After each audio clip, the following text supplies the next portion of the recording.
আলহামদুলিল্লাহ রাব্বিল আলামিন ওয়াসসালাতু ওয়াসসালামু আলা আশরাফিল আমবিয়া ওয়াল মুরসালিন নবিয়িনা মুহাম্মাদ ওয়া আলা আলিহি ওয়া আসহাবিহি আজমাইন।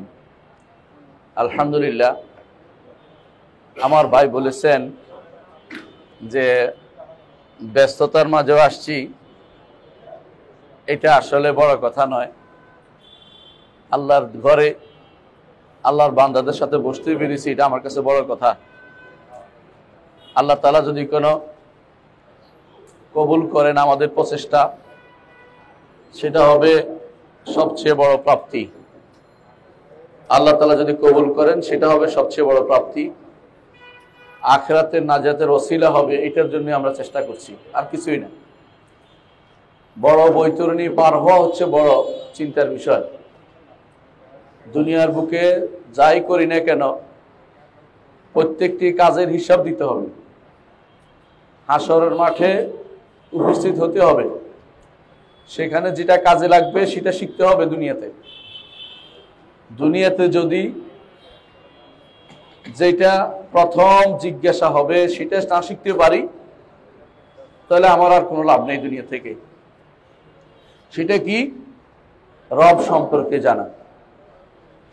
সেটা কি? তাওহীদ সম্পর্কে জানা। যে জন্য আল্লাহ তাআলা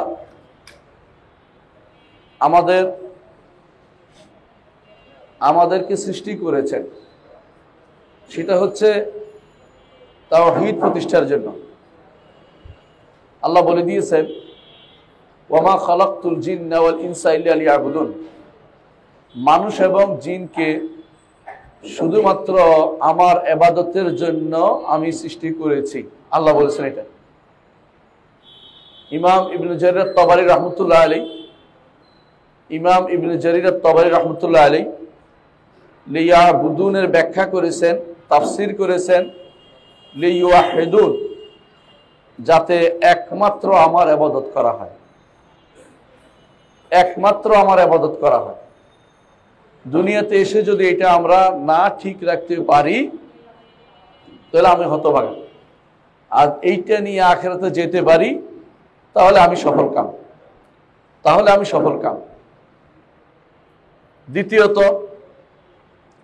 এইটা যেন ঠিক রাখতে পারি, দুনিয়াতে এসে আল্লাহ তাআলা আমাদের অন্তরে ফিতরাত দিয়ে দিয়েছেন। ফিতরাত অর্থ হচ্ছে স্বাভাবিক স্বভাবজাত, অন্তরের ভিতরে আল্লাহর প্রতি টান দিয়ে দিয়েছেন।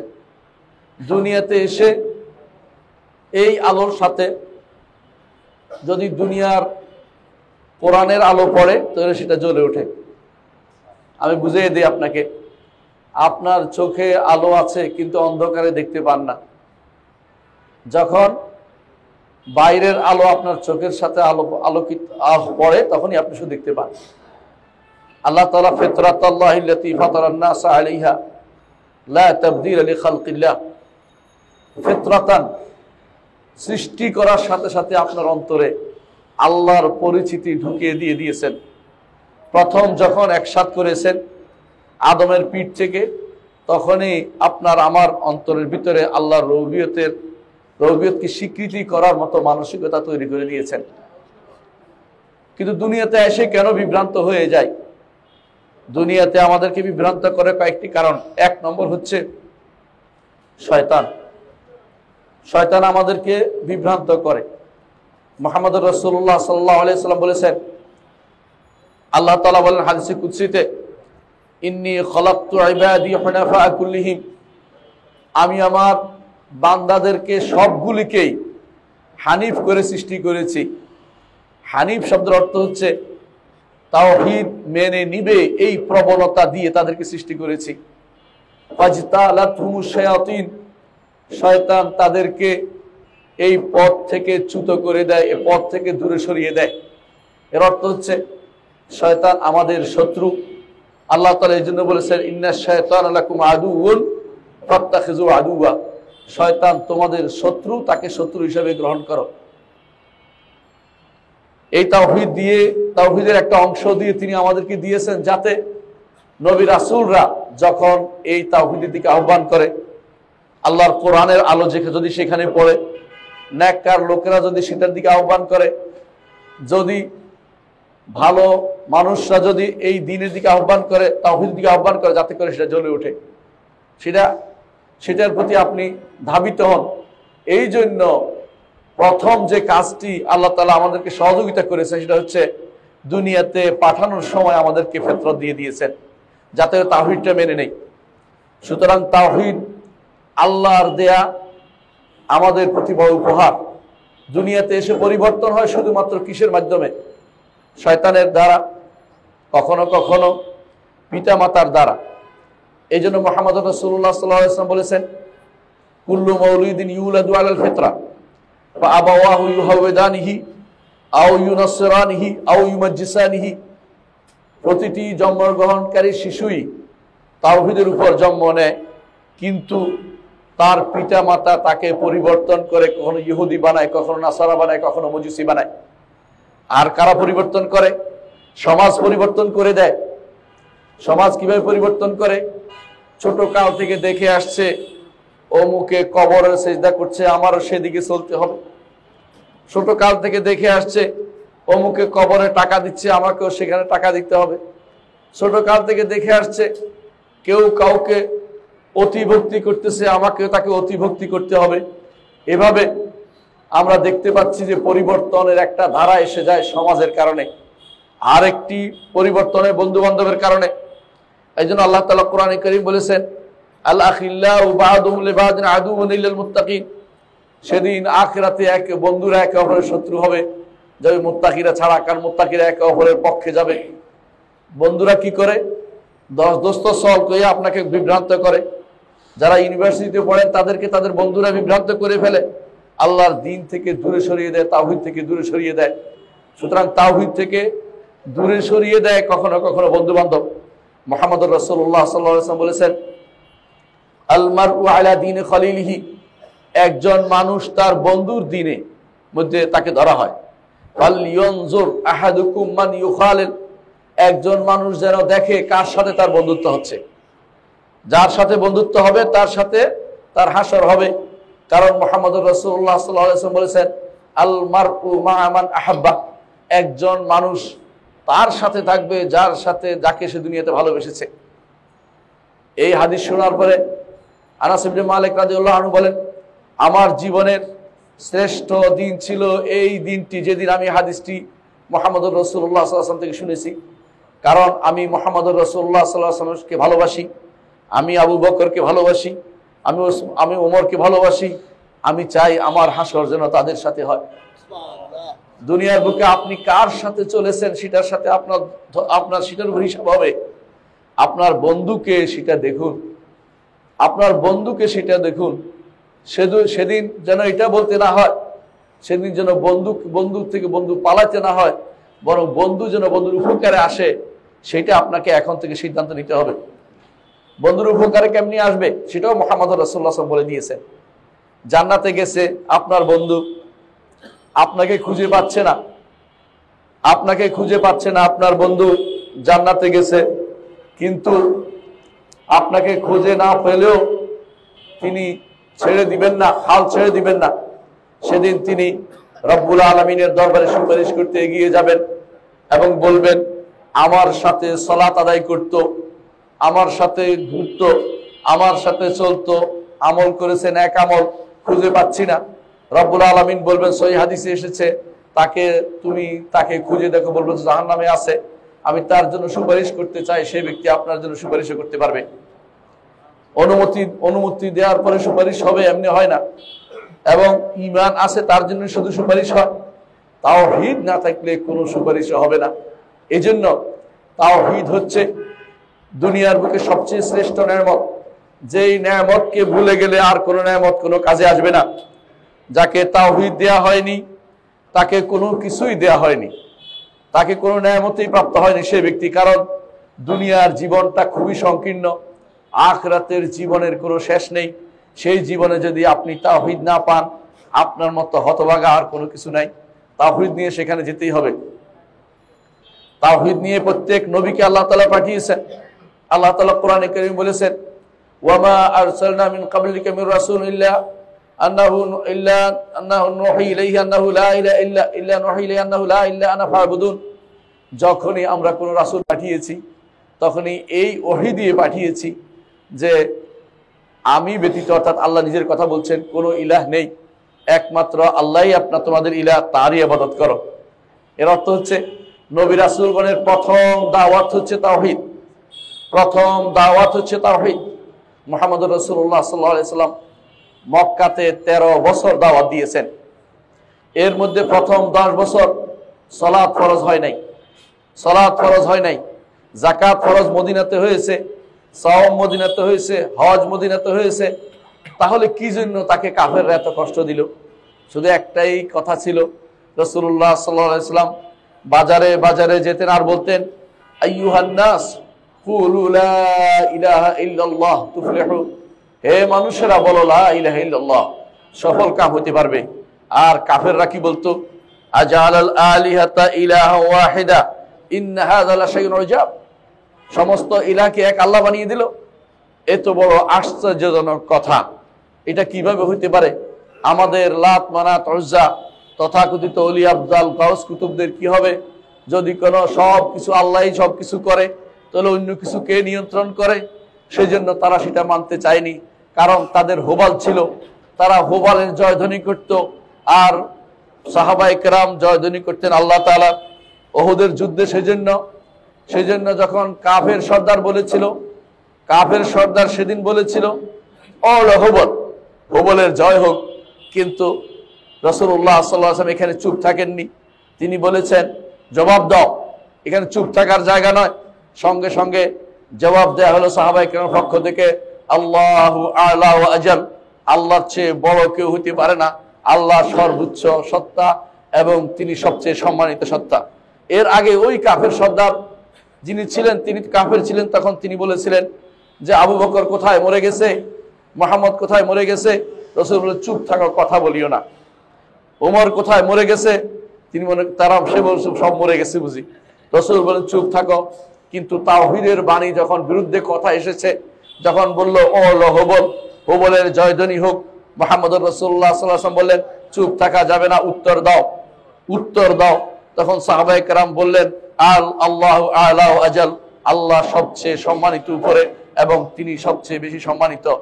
এর অর্থ হচ্ছে তাওহীদের বাণী যতক্ষণ পর্যন্ত প্রতিষ্ঠিত না হয়েছে, মুহাম্মদুর রাসূলুল্লাহ সাল্লাল্লাহু আলাইহি ওয়াসাল্লাম শুধু দাওয়াতই দিয়ে গেছেন। তিনি নয়, শুধু প্রত্যেক নবী এই দাওয়াত দিয়ে গেছেন তাওহীদের। এই তাওহীদ নিয়ে যদি কবরে যেতে পারেন তাহলে আপনি মুসলিম।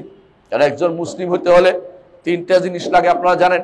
1 নম্বর হচ্ছে আল ইসতিসলাম লিল্লাহি বিত্তাওহীদ, তাওহীদ নিয়ে আল্লাহর কাছে আত্মসমর্পণ, এটা প্রথম মুসলিম হওয়ার শর্ত।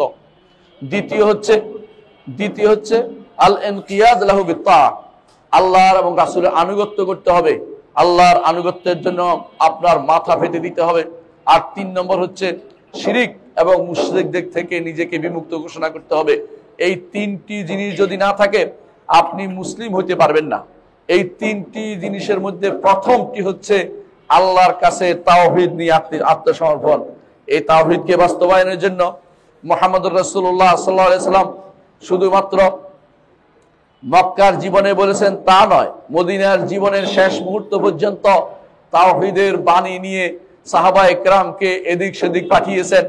সর্বশেষ মুহাম্মদুর রাসূলুল্লাহ সাল্লাল্লাহু আলাইহি সাল্লাম সর্বশেষ পাঠিয়েছেন যাকে, তিনি হচ্ছেন মুআয ইবনে জাবাল রাদিয়াল্লাহু আনহু, যাকে তিনি ইয়েমেনে পাঠিয়েছেন। পাঠানোর সময় বলেছিলেন মুআয, হয়তো তুমি দ্বিতীয়বার আসে আমার সাথে আর সাক্ষাৎ হবে না। তখনও তিনি তাকে ওসিয়ত করেছেন প্রথম তাকে যে জিনিস, মানুষকে যে জিনিসের দিকে আহ্বান করবে তা হচ্ছে তাওহীদ। আউয়ালু মা তাদউহু ইলাইহি শাহাদাতু আল্লা ইলাহা ইল্লাল্লাহ, প্রথম যে জিনিস আহ্বান করবে সেটা হচ্ছে তাওহীদ। অন্য বর্ণনায় আসছে আইয়ুহিদুল্লাহ, যাতে তোমরা তাওহীদের দিকে আহ্বান জানাও। মুহাম্মদ রাসূলুল্লাহ সাল্লাল্লাহু আলাইহি সাল্লাম হজ করেছেন। হজের প্রথম যে অংশটা ছিল, যে কথাটা ছিল, সেটা আর কিছু নয়, তাওহীদের বাণী। এই জন্য জাবের ইবনে আব্দুল্লাহ রাদিয়াল্লাহু আনহু বলেন, সহিহ মুসলিম হাদিসে এসে তিনি বলেন যে মুহাম্মদ রাসূলুল্লাহ সাল্লাল্লাহু আলাইহি সাল্লাম লাব্বা বিত্তাওহীদ, তাওহীদের তালবিয়া পাঠ করেছেন। তাওহীদের তালবিয়া বুঝেন কিনা? অর্থাৎ তাওহীদের উচ্চ স্বরে তাওহীদের বাণীকে ঘোষণা করেছেন, লাব্বাইক আল্লাহুম্মা লাব্বাইক, লাব্বাইক লা শারীকা লাক লাব্বাইক, ইন্নাল হামদা ওয়ান নি'মাতা লাক ওয়াল মুলক লা শারীকা লাক। এইটার নাম দিয়েছেন জাবের রাদিয়াল্লাহু আনহু তাওহীদ বলে। আমি আপনার কথা নয়, তাওহীদ নাম দিয়েছেন তিনি। সহিহ মুসলিমের হাদিস খুলে দেখেন, সেটাই পাবেন। এর অর্থ হচ্ছে হজের শিক্ষার শুরুতে তাওহীদ, শুরুতে তাওহীদ। সর্বশেষ যখন বাইতুল্লাহর তওয়াফ শেষ করবেন, 2 রাকাত সালাত আছে, সালাতের মধ্যে প্রথম রাকাতে কুল ইয়া আইয়ুহাল কাফিরুন পড়েন, এটা হচ্ছে তাওহীদুল উলুহিয়া। আর যখন পড়েন কুল হুয়াল্লাহু আহাদ, এটা হচ্ছে তাওহীদুর রুবুবিয়্যাহ ওয়াল আসমা ওয়াস সিফাত। এর অর্থ হচ্ছে আপনাকে তাওহীদের শিক্ষা দিয়ে হজ থেকে আপনাকে পাঠানো হচ্ছে। শুধু তাই নয়, প্রতিদিন সকালবেলা যখন ফজরের সুন্নত পড়েন, ফজরের সুন্নতের 2টা সুন্নত আছে, একটা সুন্নতের একটা সুন্নত আছে। সেটা কি? সেটা হচ্ছে প্রথম রাকাতে কুল ইয়া আইয়ুহাল কাফিরুন পড়বেন, আর দ্বিতীয় রাকাতে পড়েন কুল হুয়াল্লাহু আহাদ।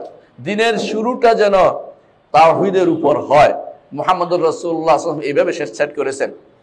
দিনের শেষ যখন রাতের বেলা ঘুমাতে যাবেন, তখন আপনি বিতির পড়বেন, অথবা রাতের বেলা উঠে যখন তাহাজ্জুদ পড়ে বিতির পড়বেন, তখনও আপনি 2টি সূরা দিয়ে শেষ করেন। একটি হচ্ছে কুল ইয়া আইয়ুহাল কাফিরুন, আরেকটি হচ্ছে কুল হুয়াল্লাহু আহাদ। এর অর্থ হচ্ছে এই 2টি সূরা আপনাকে তাওহীদ দিয়ে দুনিয়া থেকে আপনাকে বিদায় করছে।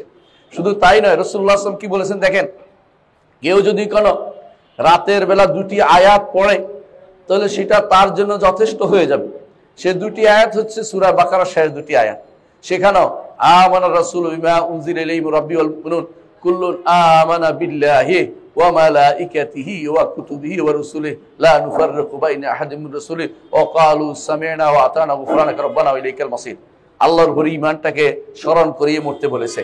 আপনি কি চিন্তা করেছেন কত সুন্দর ইসলাম সেট করেছে? একজন বাচ্চা দুনিয়াতে আসার পরে পিতামাতা তাকে কোলে নিয়ে, পিতামাতা বা কেউ তাকে কোলে নিয়ে প্রথম যে ধ্বনিটি তার কানের মধ্যে ঢুকিয়ে দেয়, সেটা তাওহীদের বাণী। কি বলে? আশহাদু আল্লা ইলাহা ইল্লাল্লাহ, আশহাদু আল্লা ইলাহা ইল্লাল্লাহ বলতে থাকে, আশহাদু আন্না মুহাম্মাদুর রাসূলুল্লাহ, রিসালাতের বাণীও তাকে শুনিয়ে দেন। আর কি প্রথম বলেন আল্লাহু আকবার, আল্লাহু আকবার। এইটা তাওহীদের বাণীর অন্তর্ভুক্ত। আপনি যখন সালাত আদায় করেন, সেখানেও তাওহীদের বাণী, ইকামতও তাওহীদের বাণী। আপনি যখন সালাত শেষ করেন, তখনও যখন সুবহানাল্লাহ আলহামদুলিল্লাহ আবার তাওহীদের বাণী, আল্লাহু আকবার বলেন। তাসবিহ, তাহলিল, এগুলি সবগুলি হচ্ছে, এবং লা ইলাহা ইল্লাল্লাহ আপনি পড়েন, এই সবগুলি আপনাকে তাওহীদের দিকে, তাওহীদকে স্মরণ করার জন্য শুধুমাত্র দেওয়া হয়েছে। প্রিয় ভাইরা, মনে রাখবেন যে তাওহীদ ছাড়া গেলে দুনিয়ার বুকে আপনার আমার কোনো কিছু মূল্য সামান্যতম নাই। এই তাওহীদ প্রতিষ্ঠার জন্যই যুদ্ধ অনুমোদন করা হয়েছে। না হলে মক্কাবাসীর কাছে মুহাম্মদুর রাসূলুল্লাহ সাল্লাল্লাহু আলাইহি ওয়াসাল্লাম সবচেয়ে প্রিয় মানুষ ছিলেন, কোনো সন্দেহ নেই। তার হাতেই তারা হাজরে আসওয়াদ পর্যন্ত প্রতিস্থাপন করেছে, যে মুহাম্মদ আসছে তার দ্বারা হাজরে আসওয়াদ লাগানো হোক। মুহাম্মদ সাল্লাল্লাহু আলাইহি ওয়াসাল্লামকে তারা এত ভালোবাসতো, এমনকি যখন তারা একত্রিত হয়েছে তখন তারা বলেছিল, মা জারাবনা আলাইকা আল কাযিবা কাত, আপনার কাছে কখনো মিথ্যা জিনিসটি আমরা শুনিনি, আপনি সত্য কথাই বলেন। এত প্রিয় মানুষটি অপ্রিয় হলেন শুধুমাত্র তাওহীদের কারণে। সুতরাং তাওহীদের ডাক যখন আসবে, সবাই আপনাকে প্রিয় বানবে না ভাই, এটা আপনাকে মেনে নিতেই হবে।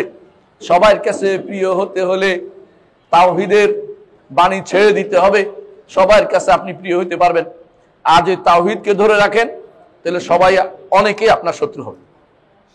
আরবের মুশরিকরা কেন রাসূলুল্লাহ সাল্লাল্লাহু আলাইহি ওয়াসাল্লামের শত্রু হয়েছিল? তার কি আচরণে কোনো সমস্যা ছিল? নাউযুবিল্লাহ। তিনি তো শ্রেষ্ঠ আখলাকের অধিকারী মানুষ ছিলেন। এই জন্য আপনার কি মনে আছে, যখন হেরা পর্বত থেকে এসেছিলেন, তিনি এসে বললেন তার স্ত্রীকে, জাম্মিলুনি জাম্মিলুনি, আমাকে কাপড় মুড়িয়ে দাও, আমার মনে হয় আমি আর বাঁচবো না, আমার কষ্ট হচ্ছে। কারণ তাকে জোরে চেপে ধরেছিল, তিনি কষ্ট পাচ্ছিলেন। তিনি বললেন যে, খাদিজা রাদিয়াল্লাহু আনহা তখন বললেন, ওয়াল্লাহি লা ইউখজিকাল্লাহু আবাদা, আল্লাহর শপথ করে বলছি, আল্লাহ আপনাকে কখনো অপমানিত করবেন না। কারণ ইন্নাকা লা তাসদুকুল হাদিস, আপনি সত্য কথা বলেন। ইন্নাকা লা তাহমিলুল কাল্লা, আপনি মানুষের বোঝা বহন করেন। ওয়া তুকরিদ দাইফা, আপনি মানুষের মেহমানদারি করেন, দয়ফের মেহমানদারি করেন। ওয়া তাসিলুর রাহিম, আত্মীয়তার সম্পর্ক বজায় রাখেন। এভাবে তিনি তার গুণগুলি সব বর্ণনা করলেন। এগুলি হচ্ছে শ্রেষ্ঠ আখলাক, শ্রেষ্ঠ আখলাক। তুইনু আলা নাওয়াইবিল হক, যার হক নষ্ট হয়েছে তার পিছনে আপনি দৌড়ান। এবং এটাও বলেছেন যে কারো যদি কোনো খাবার না থাকে, তাকসিবুল মাদুম, তার জন্য খাবারের ব্যবস্থা আপনি করে দেন। এগুলি হচ্ছে সেই সময়ে, যে সময় জাহিলি যুগে মানুষ একে অপরকে কে কারে কত বেশি আক্রমণ করতে পারে এটাকে বীরত্ব গাথা মনে করা হতো। সেই জায়গাতে মুহাম্মদ রাসূলুল্লাহ সাল্লাল্লাহু আলাইহি ওয়াসাল্লাম এত শ্রেষ্ঠ চরিত্রের অধিকারী হওয়া সত্ত্বেও তারা কিন্তু তাকে ছাড়ে নাই, তারা তাকে কষ্ট দিয়েছে, রক্তাক্ত করেছে। এমনকি তারা তাকে এই রক্তাক্ত অবস্থা থেকে তারা শেষ পর্যন্ত হিজরত করতে বাধ্য করেছে। অথচ মুহাম্মদ রাসূলুল্লাহ সাল্লাল্লাহু আলাইহি ওয়াসাল্লাম তাদের কাছে কিছুই চান নাই, ক্ষমতাও চান নাই, সম্পদও চান নাই, বরং নবীদের মতো তিনি বলেছেন, লা আসআলুকুম আলাইহি মিন আজরিন, তোমাদের কাছে আমি কোনো পুরস্কার চাই না, পয়সাও চাই না, আমি তোমাদের কাছে একটি কালেমা চাই, কালেমাতু লা ইলাহা ইল্লাল্লাহ। আপনারা জানেন যখন আবু তালেবের কাছে একত্রিত হয়েছিল কাফের সর্দাররা, একত্রিত হয়ে বলেছিল যে আপনার ভাতিজাকে মুখ বন্ধ করতে বলেন, আপনার ভাতিজাকে মুখ বন্ধ করতে বলেন, আমরা তার জন্য প্রস্তাব নিয়ে এসেছি, 3টি প্রস্তাব, যে কোনো একটা তাকে গ্রহণ করতে বলেন। সেটা কি? সম্পদ চাইলে তাকে সম্পদশালী করে দেয়া হবে, যদি সুন্দরী নারী বিয়ে করতে চায় তাকে সেটা ব্যবস্থা করে দেয়া হবে, যদি তাকে আমাদের উপরে রাজা হতে চায় আমরা তাদেরকে রাজা বানিয়ে দিব। তারপরেও ওই আমাদের দয়াময় যে সমস্ত মূর্তিগুলি আছে, দয়ার মূর্তি, তাদের দয়াল মূর্তি, দয়াল বাবার মতো, এইগুলিকে যেন কোনো বিরুদ্ধে কিছু বলা না হয়। মুহাম্মদ রাসূলুল্লাহ সাল্লাল্লাহু আলাইহি ওয়াসাল্লাম বক্তব্য শেষে বলেছিলেন যে যদি আমার হাতে সূর্য চন্দ্র এনে দেয়া হয় আমি কিন্তু আল্লাহর দ্বীন থেকে বিমুখ হব না। ইমাম ইবনে হিশাম হাদিসটি বর্ণনা করেছেন এবং সেটাকে সহিহ সনদে তিনি বর্ণনা করেছেন। এর অর্থ হচ্ছে মুহাম্মদ রাসূলুল্লাহ সাল্লাল্লাহু আলাইহি ওয়াসাল্লাম এই বিষয়ে কোনো ছাড় দিতে রাজি হননি। শুধু সেটা নয়, তারা এসেছে ঠিক আছে, একবার আপনারা আমাদের ইবাদত করে দিবেন, আরেকবার আমরা আপনাদের রবের ইবাদত করে দিব, সেই প্রস্তাবও দেয়া হয়েছিল। সেটার জবাবে আল্লাহ তাআলা আয়াত নাজিল করলেন, কুল ইয়া আইয়ুহাল কাফিরুন লা আ'বুদু মা তা'বুদুন ওয়ালা আনতুম আ'বুদুনা মা আ'বুদু ওয়ালা আনা আ'বুদু মা আ'বাদতুম ওয়ালা আনতুম আ'বুদুনা মা আ'বুদু লাকুম দীনুকুম ওয়ালিয়া দীন। এর অর্থ হচ্ছে তোমাদের দ্বীনের সাথে আমার দ্বীন একসাথে হতে পারে না। এই ব্যক্তি, যে কোনো ব্যক্তি মনে করে ইসলামের সাথে অন্য দ্বীন কাছাকাছি আসতে পারে, সেই ব্যক্তি এখনো ঈমানদার হইতে পারে নাই। ঈমানদার হওয়ার জন্য এটা বিশ্বাস করতেই হবে আল্লাহর দ্বীনের সাথে কোনো দ্বীন চলতে পারে না। আল্লাহর দ্বীন সত্য, অন্যগুলি সব বাতিল। আল্লাহর দ্বীন ইসলাম, ইসলাম ছাড়া আর কোনো দ্বীন আল্লাহ তাআলা কাউকে কোনোদিন দেননি। আল্লাহ তাআলা কোরআনে বলে দিয়েছেন, ইন্না দীনা ইনদাল্লাহিল ইসলাম, আল্লাহর কাছে দ্বীন হচ্ছে শুধু ইসলাম। ইসলাম ছাড়া আর কোনো দ্বীন আল্লাহর কাছে গ্রহণযোগ্য নয়। অন্যরা থাকবে, অবস্থা অনুসারে তাদের ব্যবস্থা হবে, কিন্তু সত্য দ্বীন হচ্ছে ইসলাম। কিন্তু সেটাকে কোনোভাবেই যেন আপনি অন্য দ্বীনের সাথে একসাথে করতে পারেন না। এই জন্য আল্লাহ তাআলা আয়াত বলেছেন, ওয়ালা তালবিসুল হাক্কা বিল বাতিল, হক এবং বাতিলকে একসাথে করো না। ইমাম ইবনে জারীর তাবারী রাহমাতুল্লাহ আলাইহি তার তাফসীরে বলেন, আই লা তাজআল ইসলাম মা'আল আদিয়ানিল উখরা, ইসলামকে অন্য দ্বীনের সাথে একসাথে রাখা যাবে না। ইসলাম হক, অন্য সবগুলি দ্বীন বাতিল, এইটা বলার সাহস থাকতে হবে। এইটা যদি সাহস থাকে তো আপনি মুসলিম। আপনি যদি এর বিপরীত কাজটি করেন, অন্যগুলিকে কোনো না কোনো ভাবে আপনি উইশ জানান, বিভিন্ন ভাবে তাদের পক্ষে কথা বলেন, তাহলে আপনি এখনো ঈমানদার হইতে পারেন নাই। ঈমানদার হওয়ার জন্য প্রথম শর্ত হচ্ছে তাওহীদ প্রতিষ্ঠা করা। তাওহীদ প্রতিষ্ঠা না করলে ঈমানদার হইতে পারে না। তাওহীদ প্রতিষ্ঠা করার কারণে জিহাদ শুরু হয়েছিল। আপনারা জানেন মুহাম্মদ রাসূলুল্লাহ সাল্লাল্লাহু আলাইহি ওয়াসাল্লাম মদিনাতে তাওহীদি একটা রাষ্ট্র প্রতিষ্ঠা করেছেন। সেটাকে ধূলিসাৎ করার জন্য বিশ্বের তাবৎ কাফেররা একমত হয়েছে, একসাথ হয়েছে। সেটা ছিল আহজাবের যুদ্ধ বা খন্দকের যুদ্ধ। কিন্তু আল্লাহ তাআলা কাফেরদেরকে পরাজিত করেছেন, ঈমানদারদেরকে জয়ী করেছেন। কারণ ঈমানে বলিয়ান ছিল বলেই, তাওহীদ ছিল বলেই, তাওহীদ যেখানে আছে সেখানে সাহায্য আছে। আল্লাহ তাআলা বলেছেন কোরআনে কারীমে, ওয়াদাল্লাহুল্লাযিনা আমানু ওয়া আমিলুস সালিহাতি মিনকুম লা ইস্তাখলিফান্নাহুম ফিল আরদি। আল্লাহ ওয়াদা করছেন যারা ঈমান আনে এবং আমল সালেহ করে তাদেরকে তিনি দুনিয়ার বুকে প্রতিষ্ঠা করবেন। দুনিয়ার বুকে প্রতিষ্ঠিত হওয়ার জন্য জনগণ মানুষের দরকার নেই, গণ তাওহীদবাদীর দরকার। কথা বুঝাইতে পারছি কিনা? অনেক মানুষ আপনার অনুসারী, ওইটা দিয়ে আল্লাহর দ্বীন প্রতিষ্ঠা হবে না। এরকম দ্বীন প্রতিষ্ঠা আগে হয়েছে। ইহুদি নাসারাদের দ্বীনের জায়গাতে চলতে পারে, অথবা পারস্যওয়ালাদের দ্বীন চলতে পারে। ইসলাম দিয়ে প্রতিষ্ঠা হতে হলে আপনাকে তাওহীদ দিয়ে প্রতিষ্ঠা হতে হবে। আল্লাহর সাহায্য পেতে হলে সেখান থেকে আসতে হবে। যদি আল্লাহর সাহায্য পেতে চান, আল্লাহর সাহায্য পেতে চাইলে তাওহীদ ছাড়া আর কোনো দিয়ে আগানো যাবে না। প্রথম কাজ হবে তাওহীদ ঠিক আছে কিনা আপনাকে দেখতে হবে। তাওহীদ ঠিক রাখলে অন্য সবকিছু ইনশাআল্লাহ আল্লাহ তাআলা আপনার জন্য সহজ করে দিবে। এই যুদ্ধ সবগুলি হয়েছে শুধুমাত্র এই তাওহীদকে প্রতিষ্ঠা করার জন্য। এই তাওহীদকে প্রতিষ্ঠা করার জন্য সমস্ত কিতাব নাজিল করা হয়েছিল। প্রত্যেক কিতাবে যে আল্লাহর কোরআনের পরতে পরে তাওহীদ। আমি একটু পরে বুঝিয়ে দেব আপনাদের কেমনে তাওহীদ, শুধু এখনই বললাম, আগে শুধু দাবি করে যাচ্ছি। আল্লাহ তাআলা বলছেন আলিফ লাম রা কিতাবুন উহকিমাত আয়াতুহু সুম্মা ফুসসিলাত মিন লাদুন হাকিমিন খাবীর আল্লাহ তা'বুদু ইল্লাল্লাহ। কিতাব নাজিল করা হয়েছে, তার আয়াতসমূহ মজবুত করা হয়েছে, তারপরে রব্বুল আলামিনের পক্ষ থেকে সেটাকে বর্ণনা, তাফসীলি বর্ণনা, বিশ্বস্ত বর্ণনা, বিস্তারিত বর্ণনা করা হয়েছে। কি জিনিসটা আছে এখানে? আল্লাহ তা'বুদু ইল্লাল্লাহ, আল্লাহ ব্যতীত কারো ইবাদত করতে পারবে না। তাহলে কিতাব নাজিল করা হয়েছে আল্লাহর ইবাদতকে প্রতিষ্ঠা করার জন্য। এজন্য যে সমস্ত গ্রন্থে আল্লাহর তাওহীদের কথা নাই, আল্লাহর বাণী সেটা নয়, আল্লাহর বাণী সেটা কখনো হইতে পারে না। আল্লাহর বাণী হওয়ার জন্য তাওহীদের কথা থাকতেই হবে। সুতরাং মুহাম্মদুর রাসূলুল্লাহ সাল্লাল্লাহু আলাইহি ওয়াসাল্লামের সময়ও মানুষ কিন্তু ঈমানদার কাফের দুই ভাগে ছিল। ঈমানদার কাফের এই দুই ভাগেই এখনো আছে। একদল ঈমানদার হবে, একদল কাফের হবে। আল্লাহ কোরআনে কারীম বলেছেন হুয়াল্লাযী খালাকাকুম ফামিনকুম মুমিনুন ওয়া মিনকুম কাফির। আল্লাহ তোমাদেরকে সৃষ্টি করেছেন, তোমাদের মধ্যে কেউ ঈমানদার হবে, কেউ কাফের হবে। আর যদি কোনো ঈমানদার এবং কাফের এই ভাগ যদি না থাকতো যুদ্ধ হইতো না। ঈদের কারণে আবু জাহাল, আবু লাহাব তো সুন্দর ছিল, রসুলের চাচা ছিল, কোনো সন্দেহ না, রসুলের বাবার ভাই, তারপরেও রসুলের শত্রু হয়েছে। আর দূরের বেলাল রাদিয়াল্লাহু আনহু অথবা সালমান ফারসি, দূর দূরান্তের মানুষগুলো ঈমানদাররা একে অপরের বন্ধু হয়েছে তাওহীদের কারণেই। তাওহীদের কারণে দূর দূরান্তের মানুষও বন্ধু হয়। রাসূলুল্লাহ সাল্লাল্লাহু আলাইহি ওয়াসাল্লাম বলেছেন বাদাল ইসলামু গরিবান ওয়া সায়াউদু কামা বাদা ফাতুবা লিল গুরাবা। ইসলাম শুরু হয়েছে গরিব হিসেবে,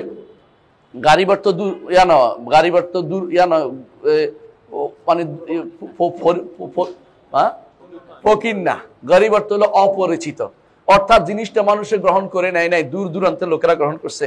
কেউ ওই দেশের, কেউ ওখানকার, দূর দূরান্তে। আবু যর রাদিয়াল্লাহু আনহু এসে শুনি ইসলাম গ্রহণ করেছেন। এলাকা অনেক দূরের মানুষ ছিলেন, এই জন্য গেফার অনেক দূরের মানুষ ছিল, এরা দূর দূরান্তের মানুষ ইসলাম গ্রহণ করেছে। ঠিক রাসূলুল্লাহ সাল্লাল্লাহু আলাইহি ওয়াসাল্লাম আবার এরকম অবস্থা তৈরি হয়ে যাবে, পরিবেশ এমন হবে। আপনি ভালো করে জানেন বাংলাদেশের শতকরা কত পার্সেন্ট তাওহীদের উপর আসে। যদি আপনি অ্যানালাইসিস করেন তাহলে আপনি বুঝতে পারবেন তাওহীদ গরিব হয়ে গেছে এখন। রাসূল যেটা বলছেন সেটা হয়ে গেছে। রাসূল বলেছেন ফাতুবা লিল গুরাবা, যারা এই জন্য গরিব হয়ে যাবে তাদের জন্য আল্লাহর পক্ষ থেকে সুসংবাদ রয়েছে। অর্থাৎ গরিব থাকাই ভালো, তারপরও বেশি বেশি মানুষের ভোটাধিকার, বেশি মানুষের মত পাবো, বেশি মানুষের সংখ্যাধিক্য পাবো, এটা উদ্দেশ্য থাকা উচিত নয়। বরং আল্লাহ তাআলা তার নবীকে মৃদু তিরস্কার করেছেন। যখন আব্দুল্লাহ ইবনে উম্মে মাকতুম আসলেন, এসে বললেন যে ইয়া রাসূলুল্লাহ, আমার এই প্রশ্নের উত্তর এটা জানতে চাচ্ছি। এমন সময় সেখানে বসা ছিলেন বড় বড় নেতারা কুরাইশের। রসুল চেয়েছেন এদেরকে ঈমানের দিকে নিয়ে আসতে, এই জন্য রসুল উদ্দেশ্য ভালো সবকিছু। রসুল বললেন যে পরে আসতে হবে, কিন্তু আল্লাহ পছন্দ করেন নাই। আল্লাহ তাআলা বলছেন না, আপনার দায়িত্ব না সব মানুষকে ঈমান দিয়ে দেয়া, আপনি পৌঁছে দেন। যে ঈমান আনবে তার কথা, তাকে আপনি দিন শোনাবেন। যে আসছে দৌড়ে, তাকে কেন আপনি দিন শিখাচ্ছেন না? সুবহানাল্লাহ। তাওহীদবাদীদের মহব্বত এই জন্য একে অপরের প্রতি থাকে। মুহাম্মদুর রাসূলুল্লাহ সাল্লাল্লাহু আলাইহি ওয়াসাল্লাম এই জন্য বলেছেন এরা হবে আন-নুযাউ মিনাল কাবায়েল, দূর দূর গোত্রের মধ্যে একটা মানুষ হবে, ওই গোত্রে একটা তাওহীদবাদী থাকবে, ওই গোত্রে একটা তাওহীদবাদী থাকবে, দূরে দূরে তাওহীদবাদী থাকবে। সব মানুষ তাওহীদের উপর, যদিও তারা তাওহীদের কোনো ডাক মুখে বলবে মুসলিম, কিন্তু তাদের ঈমানের অংশ দুর্বল থাকবে, ঈমান তাদের প্রতিষ্ঠা থাকবে না। এটা আমাদেরকে মুহাম্মদ রাসূলুল্লাহ সাল্লাল্লাহু আলাইহি ওয়াসাল্লাম পূর্বে জানিয়ে দিয়েছেন। এজন্য প্রথম যে কাজটি করতে হবে সেটা হচ্ছে এই তাওহীদ যদি কোনো আমরা বাস্তবায়ন করতে পারি, তাহলে আমরা দুনিয়াতেও সফল হবো, আখিরাতেও সফল হবো। কবরে গেলে প্রথম কোন প্রশ্ন করা হবে? তাওহীদের প্রশ্ন করা হবে। মান রব্বুকা মুখস্থ করে গেলে কি উত্তর দিতে পারবো? ক্যাসেট বাজাই দিলাম একটা, তাও হবে না। তো কি হবে সেখানে? যদি আপনি দুনিয়াতে আল্লাহ তাওহীদ প্রতিষ্ঠা করে থাকেন, তাহলে সেখানে গেলে উত্তর আপনার অটোমেটিকলি এসে যাবে, আপনার চেষ্টা মুখস্থ করা লাগবে না। তাওহীদের উপর টিকে থাকেন, কবর থেকে শুরু করে, হাসরের মাঠ থেকে শুরু করে একেবারে জান্নাতে যাওয়া পর্যন্ত আপনার চেয়ে সৌভাগ্যবান কোনো ব্যক্তি হবে না। আপনার চেয়ে সৌভাগ্যবান কোনো ব্যক্তি হবে না। দুনিয়াতে আপনি অনেক কিছু পাননি, সন্তান আদি পাননি, কোনো সমস্যা নাই। সন্তান পেয়েছেন কিন্তু তারা মরে গেছে, তাতেও কোনো সমস্যা নেই। মুহাম্মদুর রাসূলুল্লাহ সাল্লাল্লাহু আলাইহি ওয়াসাল্লামের সন্তান 8টি সন্তান ছিল, 7টি সন্তান ছিল। আল্লাহ তাআলা তার জীবদ্দশায় 6টিকে নিয়ে গেছেন, একটা তার মৃত্যুর 6 মাসের মধ্যে এই দুনিয়া থেকে চলে গেছে, এতে কোনো সমস্যা হয়নি। নবী রাসূলরা এইদিকে চিন্তা করতেন না।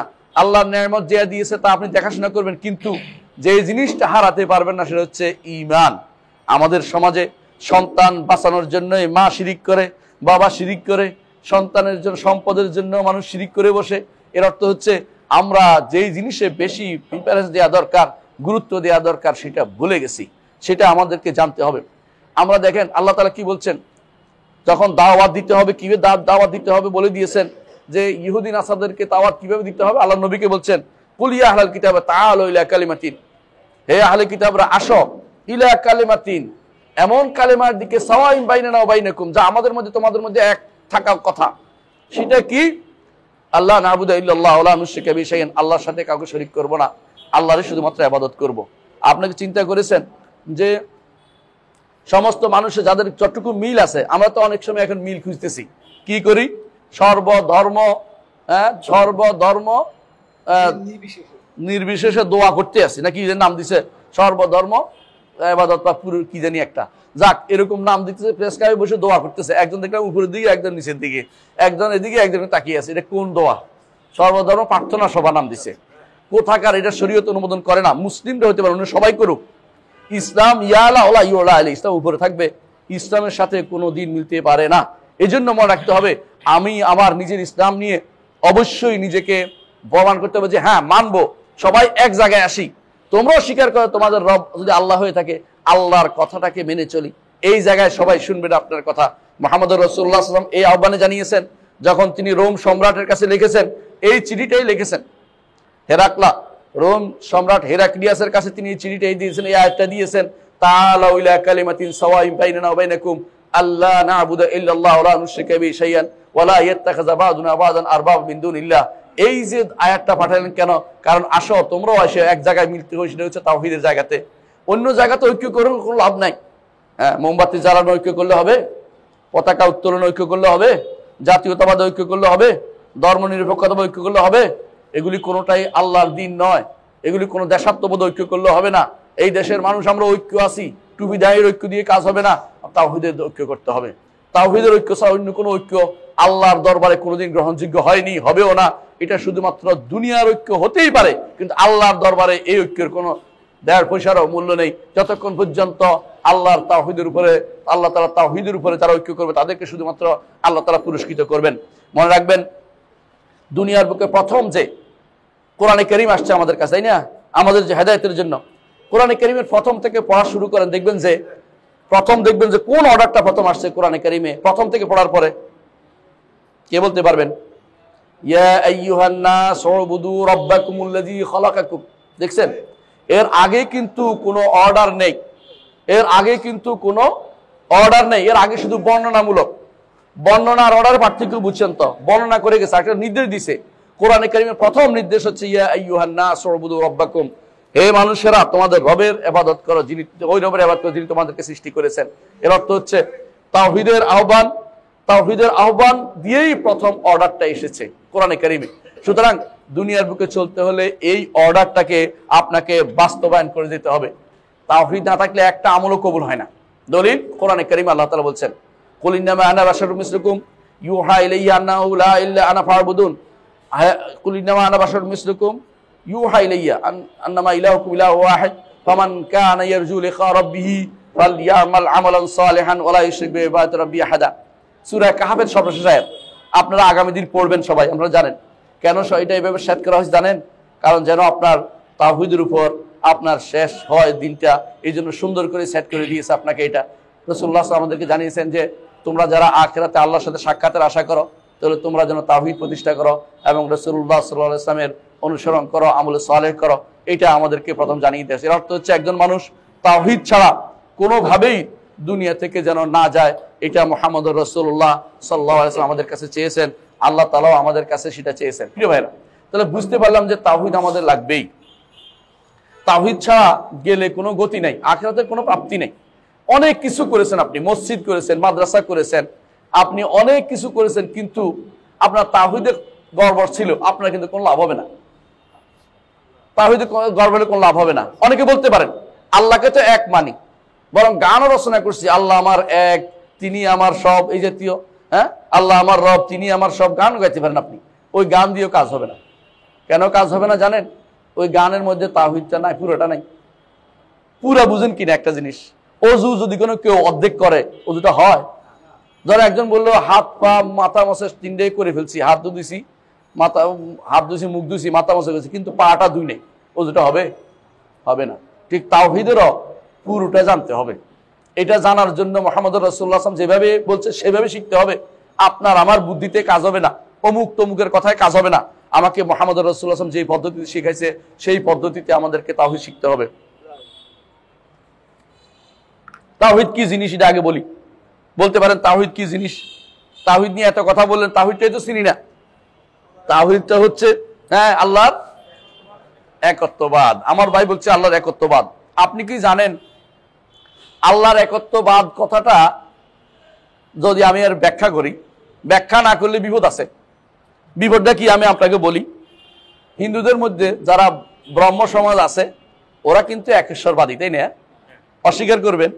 তাহলে কোনো তাওহীদবাদী না। তাহলে একত্ববাদ শব্দটা আমাদের জন্য অ্যাপ্রোপ্রিয়েট না। আমরা কোনো বাদে তন্ত্রে বিশ্বাসী না, বাদেও না তন্ত্রেও না। বাদ বুঝেন তো, সমাজতন্ত্রবাদ, অমুকবাদ, তন্ত্র মন্ত্র আছে না, এগুলি আমাদের ইমান দ্বারা চলে না। তাহলে কি বলতে হবে? আল্লাহ তাআলাকে একক মানতে হবে। কিসে? তিনি রব হিসাবে একজন, তিনি তার নাম ও গুণে একক সত্তা, আর আমার ইবাদত তার দিকে যাবে, এদিক দিয়েও আমি তা শুধু তার জন্য সবকিছু দেই।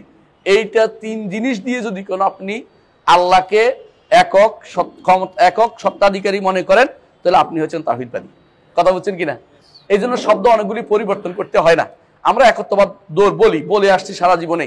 একত্ববাদ শব্দ পরিবর্তন করেন না। কেন করবেন না?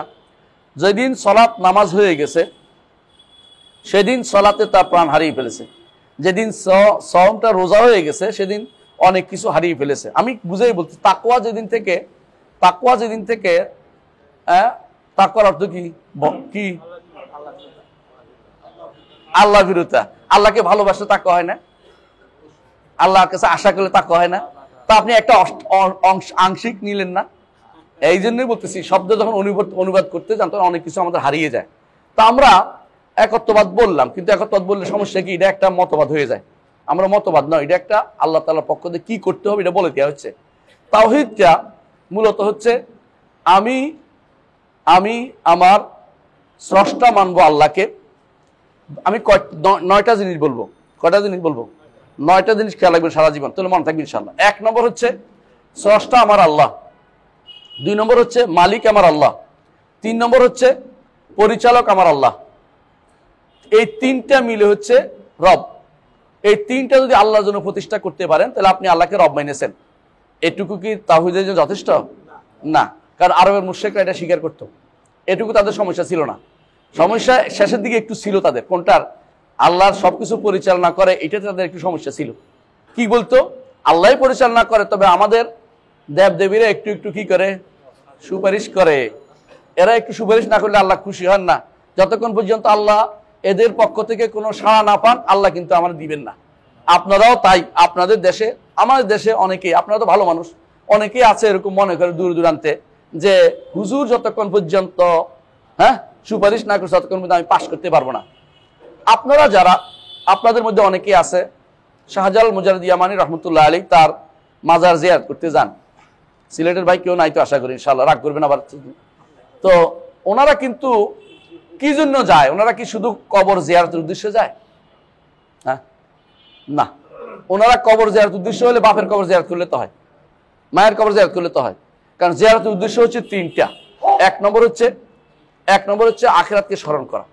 2 নম্বর হচ্ছে দুনিয়া বিমুখ হওয়া। 3 নম্বর হচ্ছে মৃত ব্যক্তির জন্য দোয়া করা। আর যদি আরেকটা ধরে 4 নম্বর, তা হচ্ছে রাসূলের সুন্নাত আদায় করা। এই 4টে উদ্দেশ্য কোনোটাই শাহজালাল পর্যন্ত যাইতে হয় না।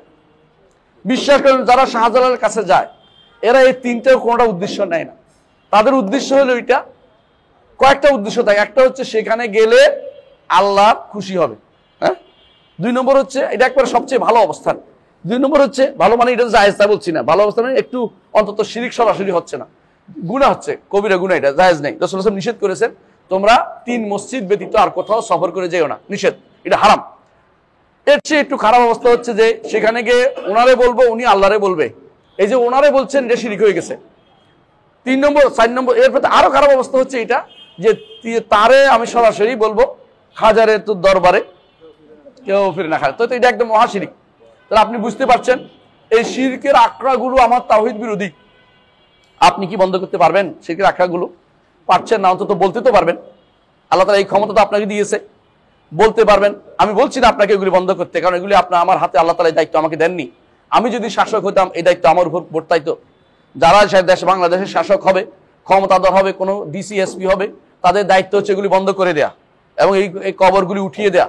কারণ রাসূলুল্লাহ সাল্লাল্লাহু আলাইহি ওয়াসাল্লাম কোনো কবরকে পাকা করতে, কোনো কবরের নাম লিখতে, কোনো কবর দিকে ফিরে সালাত আদায় করতে এবং কোনো কবরকে বাধাই করতে এবং কোনো কবরকে উঁচু করতে রাসূলুল্লাহ সাল্লাল্লাহু আলাইহি ওয়াসাল্লাম নিষেধ করেছেন। সহিহ হাদিসে আপনারা সেগুলি সবগুলি দেখতে পাবেন। তাহলে এগুলি দায়িত্ব কার? যে শাসন ক্ষমতা আছে তাদের দায়িত্ব। আমার দায়িত্ব বলা পর্যন্ত আমি মসজিদে বলতে পারি, রাস্তায় যেতে পারি না। এই জন্য মসজিদে আপনাদের কাছে বললাম, এটুকুই আমার দায়িত্ব, সে আপনাকেও প্রত্যেকে বলতে হবে। কারণ কুল্লুকুম রাইন কুল্লুকুম মাসউলুন আন রাইয়াতি, প্রত্যেকে রাখাল, তার রাখালদের সম্পর্কে জিজ্ঞাসা করা হবে। আপনার সন্তান আছে, আপনার আশেপাশে আত্মীয় আছে, তাদেরকে বলতে আপনি পারেন এবং সন্তান হলে জোর করে বাধাও দিতে পারেন।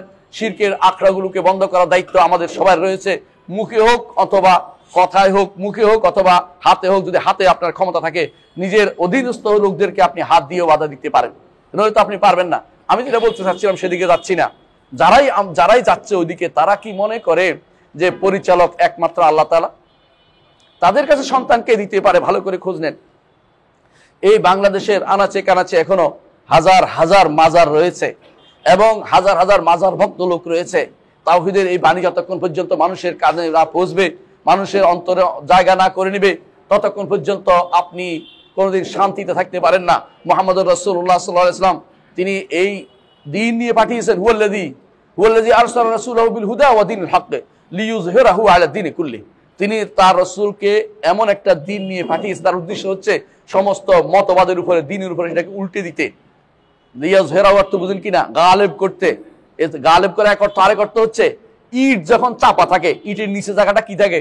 সাদা হয়ে যায় না? আবার যখন উল্টে দেয় আবার কি হয়? এটা আবার জ্বলে ওঠে। ইসলাম, আল্লাহর দ্বীন, এটা চাপা পড়ে গেছে শিরক এবং কুফুরের জাতাকলে। এটাকে উল্টে দিতে হবে যাতে করে সেটা সুন্দরভাবে পরিচালনা হতে পারে। এইটাই আল্লাহর উদ্দেশ্য, লিইয়ুযহিরাহু আলা দীনি কুল্লি, যাতে করে সমস্ত দ্বীনের উপরে এটা প্রভাব বিস্তার করতে পারে। সুতরাং আপনি তিনটির মধ্যে 3 নম্বর সমস্যা এটাই। 3 নম্বর কোনটা? বলছি পরিচালনা। জগৎ পরিচালনার জন্য রব্বুল আলামিনের 2টা সাইড আছে, 2টা দিক আছে। কি? একটা হচ্ছে এমন একটা দিক যেটা তিনি অর্ডার দিয়েছেন, চলছে। সূর্যকে বলছে পূর্ব দিকে উঠতে, পশ্চিম দিকে ডুবতে, তাই করছে। এই চলনে কোনো ব্যতিক্রম হচ্ছে না। আজকে 16 তারিখ জানুয়ারির, তাই না? 16 তারিখে যেই জায়গায় সূর্য উঠছে, আগামী 10 বছর আপনি দেখবেন ওই জায়গায় সূর্য উঠছে। ঠিক কিনা? পরিবর্তন আছে? নাই। এখানে কোনো ব্যত্যয় ঘটে না। আল্লাহর বিধান ঠিক পরিচালনাতে কোনো ব্যত্যয় ঘটছে না। দ্বিতীয় অর্ডার হচ্ছে শরীয়ত, কিন্তু অর্ডার আল্লাহর শরীয়তের দেয়া অর্ডার, সে অর্ডার আল্লাহ দিচ্ছে আপনাকে মানার জন্য, আপনি মানছেন না। এটাও কিন্তু পরিচালনাগত অর্ডার। আল্লাহর বিধানকে যারা আল্লাহর শরীয়তকে যারা অবজ্ঞা করে চলছে, আল্লাহ তাআলার শরীয়তকে যারা বাস্তবায়ন করে না, বাস্তবায়ন করার পিছনে সময় দেয় না, অথবা আল্লাহর শরীয়তকে বাস্তবায়ন করতে হবে না মনে করে, তারা তাওহীদুর রুবুবিয়্যাহ, আল্লাহ তাআলা তাওহীদুর রুবুবিয়্যার মধ্যে কি করছে? তারা শিরিক করে যাচ্ছে। এটা কিন্তু তাদের বুঝতে হবে। যদি কেউ মনে করে আল্লাহর শরীয়ত এখন চলবে না, সেও মুশরিক, সেও কাফের। যদি কেউ মনে করে আল্লাহর শরীয়ত অন্য শরীয়ত, অন্য বিধান সমান, সে ব্যক্তি মুশরিক।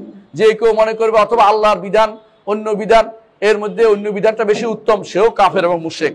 এর অর্থ হচ্ছে আর যে পরিবর্তন করে দিয়েছে, তাগুত পরিবর্তন করে দিচ্ছে। আল্লাহর বিধানকে পরিবর্তন করার ক্ষমতার কারণেই আল্লাহ তাআলা কোরআনে কারীমে বলে দিয়েছেন, কি বলেছেন? ওমান লাম ইয়াহকুম বিমা আনজালাল্লাহু আলাইকুমুল কাফিরুন। তো দেখতে পাচ্ছি পরিচালনাগত জায়গাটা 2টা। একটা কি? একটা হচ্ছে প্রাকৃতিক যেটাকে পরিচালনা, জগৎ পরিচালনা। একটা হচ্ছে শরীয়তগতভাবে পরিচালনার জন্য আল্লাহ দেয়া অর্ডার। এই অর্ডারটাও যে ব্যক্তি পরিবর্তন করবে, রুবুবিয়তের মধ্যে সে শিরিক করলো, এটাকে আমাদের জানতে হবে।